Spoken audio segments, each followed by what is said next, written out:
The dev said patch 1.3 would improve the game speed here in Evil Genius 2. So how fast is it possible to complete a campaign now? Well, I pulled the brilliant content creator Easy Builds into a speedrun competition to be able to find out.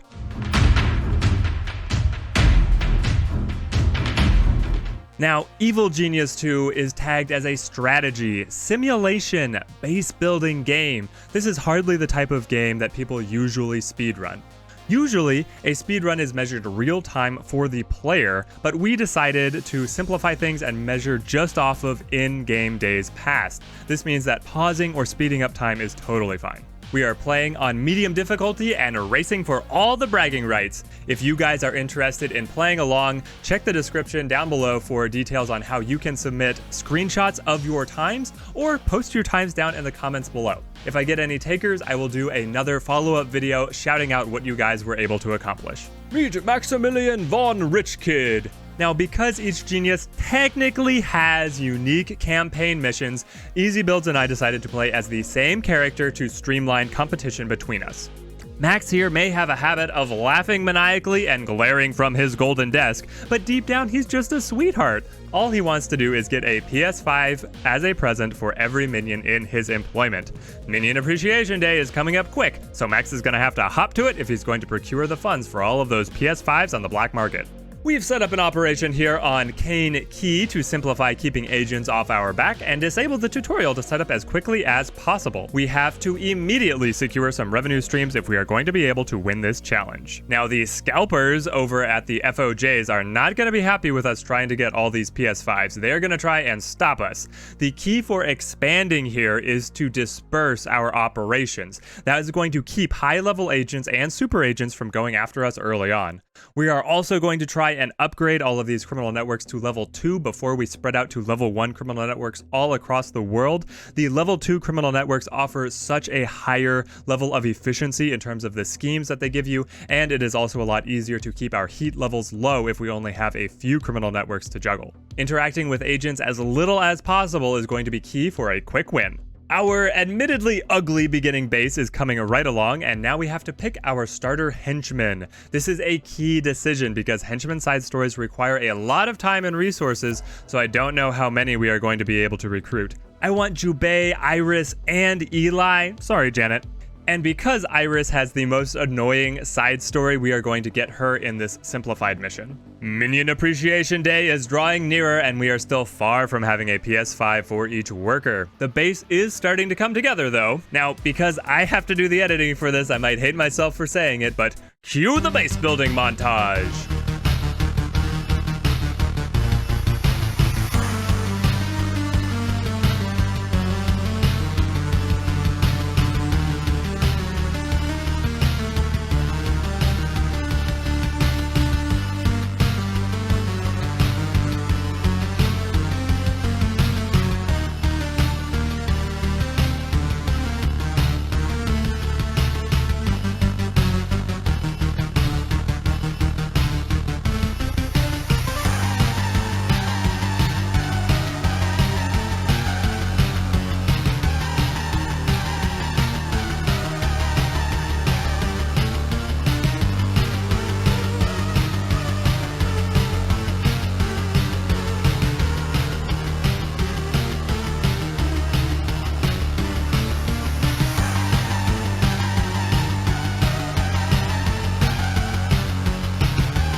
With incredible scientific breakthroughs such as shelves for our gold, places where we can tell our security minions to stand, and stairs. We are leveling up our base and progressing at about 1% campaign progress per day. I'm feeling pretty good about being able to beat Easy Builds, and Max is starting to feel pretty good about being able to get a PS5 for every single one of his minions. Eli and Jubei both eventually joined the team, and I have no regrets about the resources spent recruiting them.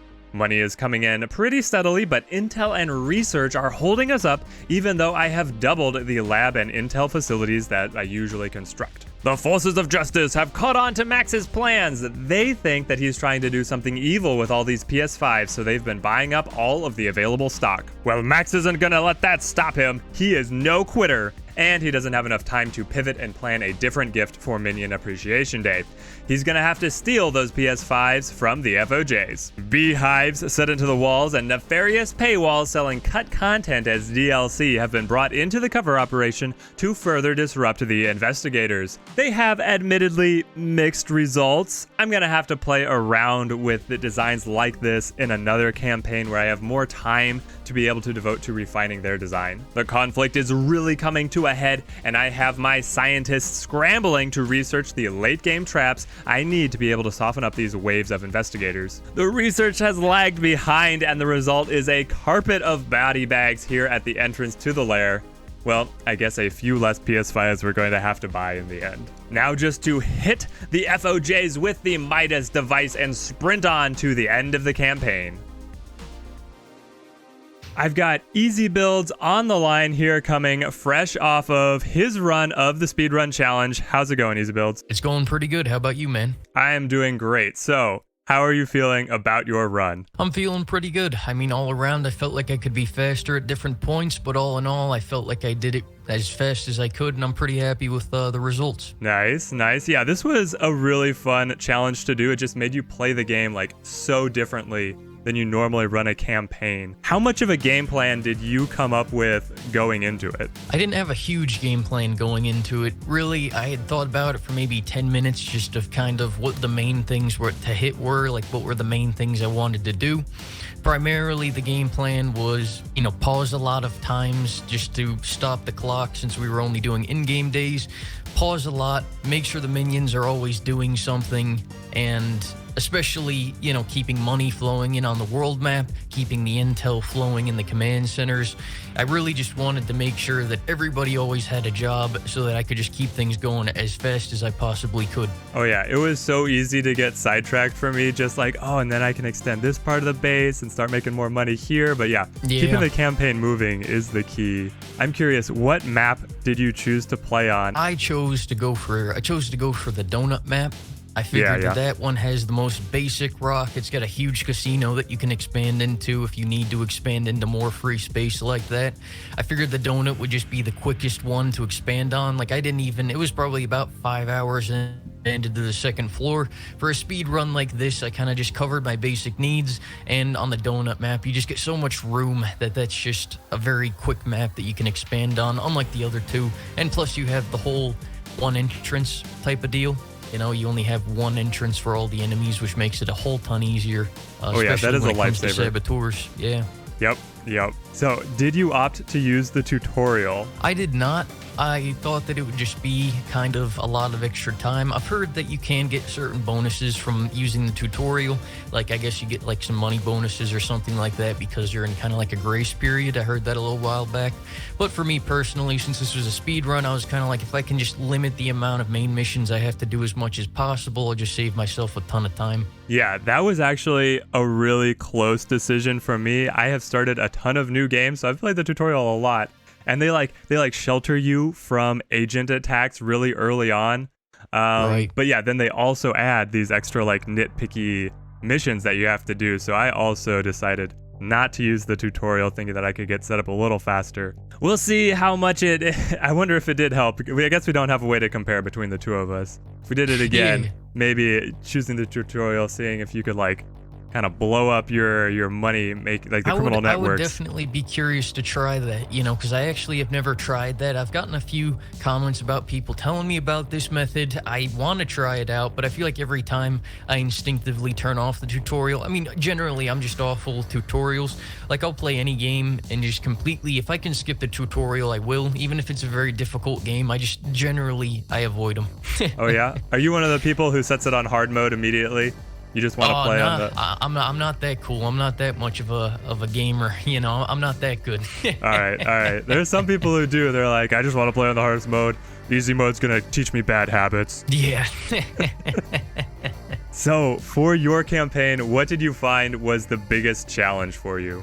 The biggest challenge for me was probably the saboteurs. After that 1.3 patch update, they've become way more powerful than pre 1.3, which I played for 70 hours before 1.3. I've maybe played for 10 to 20, I guess, now after 1.3. And that may sound like a lot, but it's still, you kind of got to detrain that thing out of your head that saboteurs won't do you too much damage, because now they actually will, especially with all the efficient tips that I learned for just placing things, like a lot of building, or not a lot of buildings, you know, a lot of different placements in a very tight space, you know. So when I had the saboteurs come in, what they do is they'd hook shot their Molotov, and then all of a sudden my control room's on fire, my power's on fire, my training room's on fire. You know, I even had a point where the fires had gotten so bad, but I only had like 4 fire extinguishers, and then I had workers running out of my base deserting because their morale was at 0, but they were taking my only like they were taking like 1 or 2 of the fire extinguishers that I had with them, and I was like, hang on a minute, I had to make sure that they didn't, or else my game would have been over right there. I would have had to load a save. That's amazing. Yeah, like we're not playing as Ivan, right? So why do you have to prepare for fires? Exactly. I wasn't thinking of it. You know, that was a huge problem when I was playing Ivan, especially in that first playthrough that I did, because I definitely didn't prepare there. I only had maybe 2 spread across my base in my first playthrough, and then when I fired that Doomsday device, whole base got on fire. Yeah. Okay, so I'm also super curious.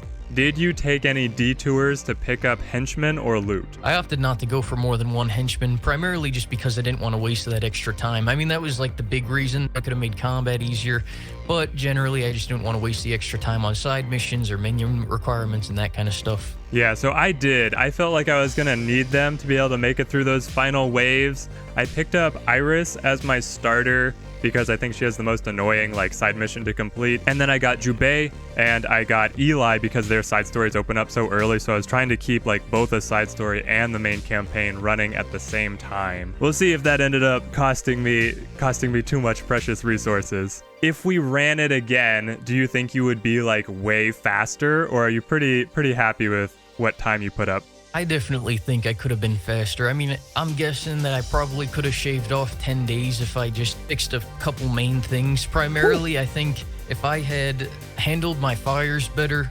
and if I had better defense strategy, I think I could easily shave off about 5 days. And I think I could probably even stretch that to 10 days because, you know, just playing it, especially looking back at, you know, some of the footage that I had after playing it, I realized how many days kind of elapsed on some of these longer battles. Plus, with the fires, if I was able to get those under control, that was probably a couple days I could get back just on rebuilding and having them under control in the first place. Hopefully just preventing them all in all. Nice. Yeah, so if you guys watching think that there's a way that we could have been faster, post it in the comments, or if you guys take us up on doing the challenge yourselves, put your times down there, see what you were able to accomplish. I think it's up to us now to announce the winner between our runs. Alrighty, let's do it. I came in with 86 days. Easy Builds, what'd you get? I got about 80 days. Ooh, all right. Victory over to Easy Builds. Man, I am super happy that it came out close, at least. I was really worried that we were going to be like totally off. Yeah, I'm glad it was a close challenge. You know, to be honest, I wasn't quite sure. I wasn't quite sure if you were going to blow me out at the times, especially when I had all those battles and fires going on that were going too long. I was like, man, he's gonna beat me by a whole ton, especially because I had to pick up a few times. You know, it took me a couple days all in all to speedrun this, so I felt like it'd taken me a lot longer, but I'm glad that it was such a close challenge. That was great. Yeah, man, it was super fun. You really put it up. I threw down the challenge in your comments and you answered. You get the crown of bragging rights. Yeah, this was awesome to do. I appreciate the invitation and I look forward to a rematch in the future if we ever get the opportunity. For sure. All right, guys, so that is Easy Builds. Go check out his video as he shows his side of the speedrun challenge and subscribe over at his channel. He's got incredible content for Evil Genius 2 and recently has been running through a bunch of the current games in the genres of strategy, management, and simulation. So subscribe over there if you just want to be able to keep tabs on what is hot and fresh in those categories. That was Easy Builds. It was great collaborating with him on this challenge, and he does beat us when the scores are in by 6 in-game days. If you guys are curious how our runs translated into real time spent playing them, I completed mine in about 7.5 hours. Easy Builds was unsure how long he spent recording his, though I don't see it being too far different than those 7.5 hours I put into mine. Where did we lose the most time? Well, I think that recruiting both Jubei and Eli was very expensive. We had to complete 6 side stories to be able to unlock those guys, and that is diverting a lot of resources early on, which could have been focused into the main campaign and improving our base facilities. As long as you can beat those final combat waves at the very end of the campaign, then you're going to be fine even if you have fewer henchmen. So I think that is definitely doable. Those combat waves are very predictable, so you can set yourself to start training up an enormous security force right at the very end to be able to help handle them. Also, looking at how I played Max, I think left a lot to be desired. I think that Max is the best genius to bring to a speedrun of a campaign, and the value that you can get out of his rapid training ability is really where the potential is, and if I had micromanaged him better, then I think I could have saved myself a lot of time. If you guys enjoyed the video, then you can show your support through leaving a like, a comment, and subscribing to the channel. If the opportunity arises, there will definitely be a rematch against Easy Builds where hopefully we can bring the trophy back home over here. Well, I think I'm gonna go watch the video that Easy Builds put out about his run. Thank you guys for watching, and have a good one.